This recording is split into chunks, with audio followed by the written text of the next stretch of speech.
ఈ రోజు ఉదయం తిరుమల శ్రీవారిని ఏపీ డిప్యూటీ సీఎం నారాయణస్వామి దర్శించుకుని మొక్కులు చెల్లించుకున్నారు.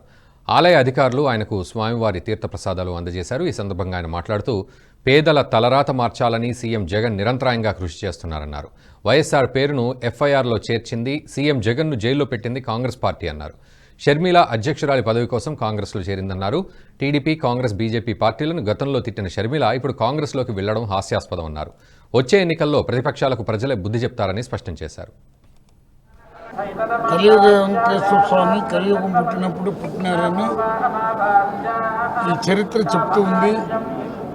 అన్ని పవిత్రమైన దేవుడైనటువంటి కలియుగ వెంకటేశ్వర స్వామి దేవాలయం నుంచి మీ ద్వారా ప్రజలను కోరుకునేది ఏమంటే, పేదవాళ్ళు బాగుండాలన్నా, పేదవాళ్ళు తలరాత్రులు మార్చాలన్నా ఒక ఆయుధం విద్యే.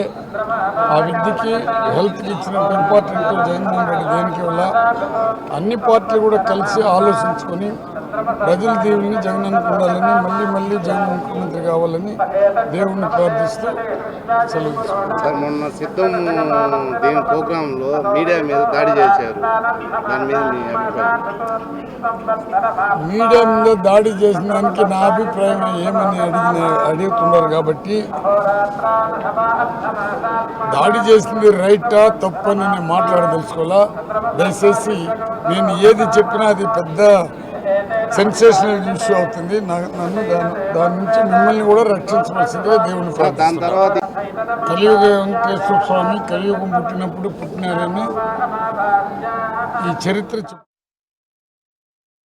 ఈ వీడియో మీకు నచ్చినట్టయితే లైక్ చేయండి, 10 మందికి షేర్ చేయండి. అలాగే కామెంట్ల రూపంలో మీ అభిప్రాయాలను మాతో పంచుకోండి. Nationalist hub group of channels ను సబ్స్క్రైబ్ చేసుకుని తెలుగునాట జాతీయవాద జర్నలిజాన్ని ప్రోత్సహించండి. ఈ వీడియో కింద ఉన్న బెల్ ఐకాన్ పై క్లిక్ చేయడం మర్చిపోవద్దు.